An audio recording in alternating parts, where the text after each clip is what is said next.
पंच सप्ततितमः सर्गः। राजा दशरथ की बात अनसुनी करके परशुराम का श्री राम को वैष्णव धनुष पर बाण चढ़ाने के लिए ललकारना। परशुराम ने कहा, दशरथ नंदन श्री राम, वीर, सुना जाता है कि तुम्हारा पराक्रम अद्भुत है। तुम्हारे द्वारा शिव धनुष के तोड़े जाने का समाचार मेरे कानों में पड़ चुका है। उस धनुष का तोड़ना अद्भुत और अचिंत्य है। उसके टूटने की बात सुनकर मैं एक दूसरा उत्तम धनुष लेकर आया हूं। यह है वो जमदग्नि कुमार परशुराम का भयंकर और विशाल धनुष। तुम इसे खींचकर इसके ऊपर बाण चढ़ाओ और अपना बल दिखाओ। इस धनुष के चढ़ाने में भी तुम्हारा बल कैसा है, यह देखकर मैं तुम्हें ऐसा द्वंद युद्ध प्रदान करूंगा जो तुम्हारे पराक्रम के लिए स्पृहणीय होगा। परशुराम जी का वो वचन सुनकर उस समय राजा दशरथ के मुख पर विषाद छा गया।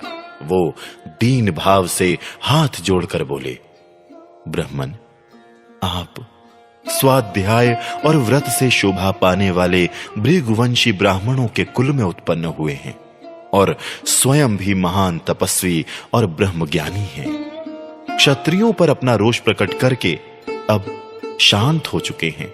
इसलिए मेरे बालक पुत्रों को आप अभयदान देने की कृपा करें, क्योंकि आपने इंद्र के समीप प्रतिज्ञा करके शस्त्र का परित्याग कर दिया है। इस तरह आप धर्म में तत्पर हो कश्यप जी को पृथ्वी का दान करके वन में आकर महेंद्र पर्वत पर आश्रम बनाकर रहते हैं। महामुनि, इस प्रकार शस्त्र त्याग की प्रतिज्ञा करके भी आप मेरा सर्वनाश करने के लिए कैसे आ गए?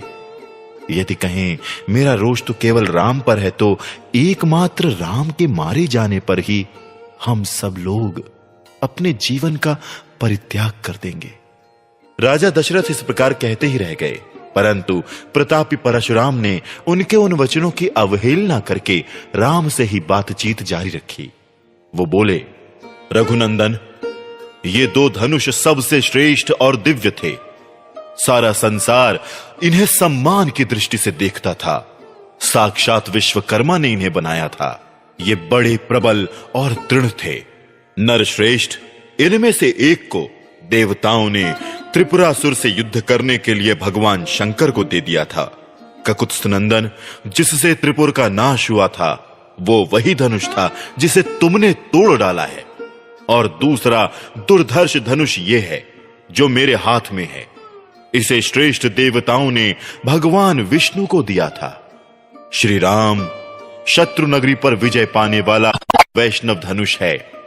ककुत्स्थनंदन, ये भी शिव जी के धनुष के समान ही प्रबल है।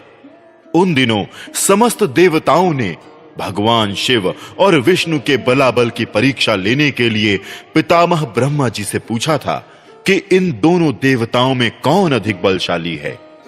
देवताओं के इस अभिप्राय को जानकर सत्यवादियों में श्रेष्ठ पितामह ब्रह्मा जी ने उन दोनों देवताओं शिव और विष्णु में विरोध उत्पन्न कर दिया।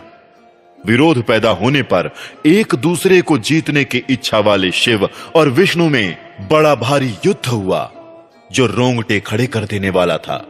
उस समय भगवान विष्णु ने हुंकार मात्र से शिव जी के भयंकर बल तथा त्रिनेत्रधारी महादेव जी को भी स्तंभित कर दिया।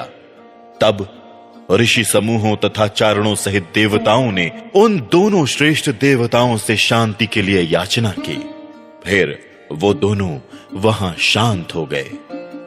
भगवान विष्णु के पराक्रम से शिव जी के उस धनुष को शिथिल हुआ देख ऋषियों सहित देवताओं ने भगवान विष्णु को श्रेष्ठ माना। तदनंतर कुपित हुए महायशस्वी रुद्र ने बाण सहित अपना धनुष विदेह देश के राजर्षि देवरात के हाथ में दे दिया।